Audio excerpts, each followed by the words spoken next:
अच्छी नौकरी, बढ़ती सैलरी, ईएमआई पर ली हुई गाड़ी, लेकिन फिर भी महीने के आखिर में एक अजीब सी बेचैनी। ऐसा क्यों है कि पैसा, जो सिर्फ एक नंबर होना चाहिए, हमारी रातों की नींद और दिन का सुकून छीन लेता है? फाइनेंशियल निर्वाणा कम्युनिटी में आपका स्वागत है। मॉर्गन हाउसल की किताब द साइकोलॉजी ऑफ मनी पर आधारित इस सफर में हम पैसे के पीछे छिपे मनोविज्ञान को समझेंगे और ये जानेंगे कि क्यों पैसे का खेल दिमाग से नहीं बल्कि हमारे व्यवहार से जीता या हारा जाता है। चलिए एक सवाल से शुरू करते हैं। हमें स्कूल में सिखाया जाता है कि पैसा गणित है। इनकम, खर्चे, बचत, निवेश, सब कुछ तो कैलकुलेशन है। लेकिन फिर हम आए दिन क्यों देखते हैं कि बेहद ब्रिलियंट और पढ़े लिखे लोग भी पैसे के मामले में तबाह हो जाते हैं? ऐसा कैसे हो सकता है कि जो लोग दुनिया की सबसे मुश्किल समस्याओं को सुलझा सकते हैं, वो पैसे जैसी सीधी साधी चीज में उलझ कर रह जाते हैं? ये कोई मनगढ़ंत कहानी नहीं है, बल्कि एक सच्ची हकीकत है। एक तरफ थे रोनाल्ड रीड, एक साधारण से चौकीदार जिन्होंने अपनी पूरी जिंदगी में किसी को भनक तक नहीं लगने दी और चुपचाप करीब 60 करोड़ रुपए की दौलत बना ली। और दूसरी तरफ थे रिचर्ड फॉस्कॉन, हार्वर्ड से पढ़े एक टॉप फाइनेंस एग्जीक्यूटिव, जिनके पास दुनिया की सारी डिग्रियां और जानकारी थी, लेकिन वो दिवालिया हो गए। इन दो कहानियों में एक बहुत गहरा राज छिपा है, एक ऐसा राज जो दौलत के बारे में हमारी पूरी सोच को बदल सकता है। और वो राज ये है कि पैसे के खेल में आप कितने इंटेलिजेंट हैं, ये ज्यादा मायने नहीं रखता। जो चीज असल में मायने रखती है वो है आपका व्यवहार, आपका स्वभाव कैसा है। देखिए, फाइनेंस कोई फिजिक्स जैसा हार्ड साइंस नहीं है जहां नियम हमेशा एक जैसे काम करते हैं। ये असल में साइकोलॉजी है, मनोविज्ञान, जो हमारे डर, लालच और हमारी उम्मीदों से चलता है। यहाँ स्प्रेडशीट्स और फॉर्मूले से ज़्यादा ज़रूरी है ये समझना कि हम इंसान दबाव में आकर कैसे फैसले लेते हैं। हम सब दुनिया को अपने अपने अनुभवों के चश्मे से देखते हैं। दुनिया में आज तक जो कुछ भी हुआ है उसका सिर्फ 0.0000001% ही शायद हमने अनुभव किया है, लेकिन हमारे लिए वही छोटा सा अनुभव 80% सच बन जाता है। जिसने बचपन में तंगी देखी है उसके लिए पैसे का मतलब सुरक्षा है और वो शायद बड़ा रिस्क लेने से हमेशा डरेगा। वहीं जिसने हमेशा अमीरी देखी है उसके लिए पैसा एक टूल हो सकता है, एक खेल हो सकता है।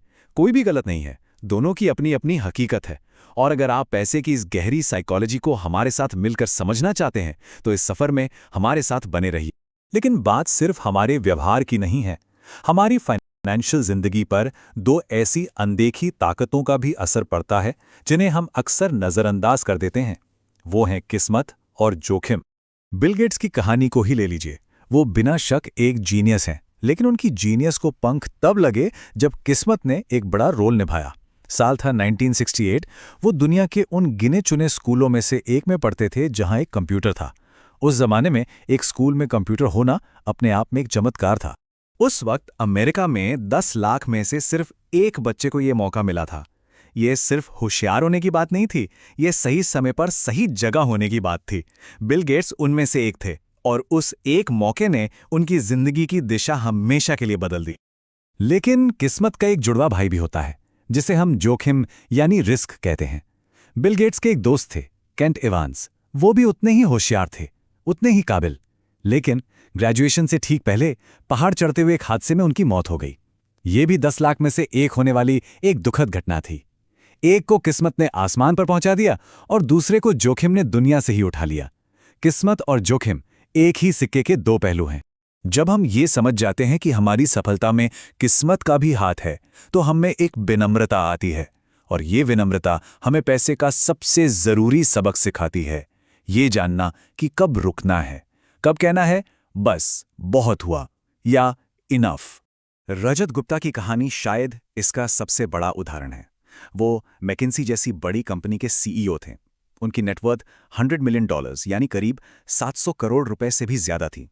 उनके पास वो सब कुछ था जिसका एक आम इंसान सिर्फ सपना देख सकता है। फिर भी उन्होंने और ज्यादा पाने के लालच में सब कुछ दांव पर लगा दिया। असल में वो सोशल कंपैरिजन के जाल में फंस गए थे। मतलब दूसरों से अपनी तुलना करना। ये एक ऐसा खेल है जिसे कोई कभी नहीं जीत सकता, क्योंकि आपसे ज्यादा अमीर कोई ना कोई हमेशा रहेगा। इस खेल में इनफ की लाइन हमेशा आगे खिसकती रहती है और इंसान ज्यादा कमाने के चक्कर में वो भी गंवा देता है जो उसके पास पहले से था। अगर आप एक ऐसा भविष्य बनाना चाहते हैं जहां आपके पास इनफ हो, तो इस चैनल को सब्सक्राइब करके हमारे साथ जुड़ें, ताकि हम मिलकर एक सुरक्षित और संतुष्ट कल की नींव रख सकें। याद रखिए, जिंदगी में कुछ चीजें ऐसी होती हैं जिन्हें कभी भी दांव पर नहीं लगाना चाहिए। आपकी इज्जत, आपकी आज़ादी, आपका परिवार, आपके दोस्त, प्यार और मन का सुकून।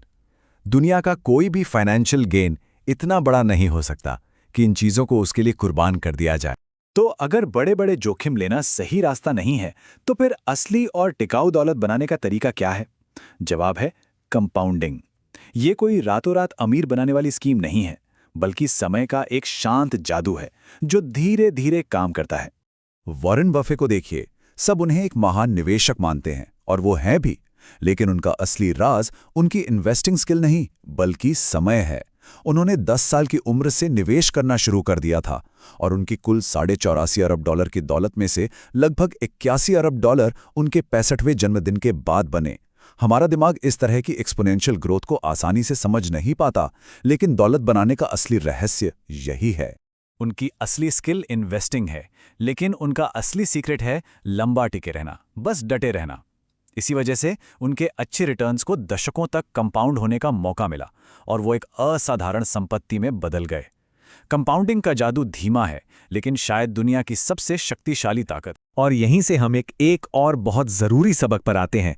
अमीर बनना और अमीर बने रहना, ये दो बिल्कुल अलग अलग कलाएं हैं। और यकीन मानिए, अमीर बने रहना ज़्यादा मुश्किल है।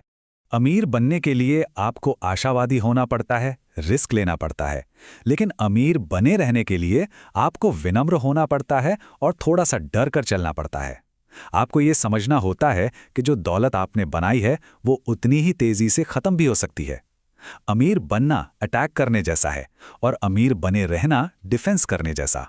अगर हम लंबे समय में देखें तो इकॉनमी ऊपर ही जाती है, इसलिए लॉन्ग टर्म में आशावादी होना बिल्कुल सही है। समय आपके साथ है। लेकिन इस लंबे सफर के बीच में बहुत से तूफान आते हैं, युद्ध, मंदी, मार्केट क्रैश। इस सफर में टिके रहने के लिए, यानी सरवाइव करने के लिए, आपको थोड़ा सतर्क रहना होगा, ताकि आप इन तूफानों में बह ना जाएं, क्योंकि जो सरवाइव करेगा वही कंपाउंडिंग का फायदा उठा पाएगा। सर्वाइवल ही सबसे बड़ी जीत है। तो अगर दौलत का मतलब सबसे ज्यादा इंटेलिजेंट होना नहीं है, सबसे बड़ा रिस्क लेना नहीं है, तो फिर पैसे का असली मकसद क्या है? हम ये सब कर ही क्यों रहे हैं? इसका जवाब है आज़ादी। पैसा जो सबसे बड़ा डिविडेंड देता है वो है अपने समय पर पूरा कंट्रोल। असली अमीरी ये नहीं है कि आप कितनी महंगी गाड़ी चलाते हैं, बल्कि ये है कि आप सुबह उठकर ये कह सकें, आज मैं वो करूंगा जो मेरा मन करेगा। ये कर पाना कि आप जो चाहते हैं, जब चाहते हैं और जिसके साथ चाहते हैं वो कर सकें, यही खुशी का सबसे बड़ा पैमाना है। बड़ी गाड़ी या बड़ा घर आपको कुछ समय की खुशी दे सकते हैं, लेकिन अपनी जिंदगी को अपनी शर्तों पर जीने की आज़ादी, वो आपको सच्चा और टिकाऊ सुकून देती है। और यही दौलत का असली मकसद है। और ये सब हमें एक आखिरी सवाल पर लाकर खड़ा करता है, जो आपको खुद से पूछना है। पैसे से जुड़ा ऐसा कौन सा एक विश्वास है जो आपको शायद अपने परिवार या समाज से विरासत में मिला है, जिसे अब आप छोड़ने के लिए, बदलने के लिए तैयार हैं? ईमानदारी से इस पे सोचिएगा, क्योंकि असली आर्थिक आज़ादी का रास्ता शायद हमारी पुरानी धारणाओं को तोड़ने से ही शुरू होता है।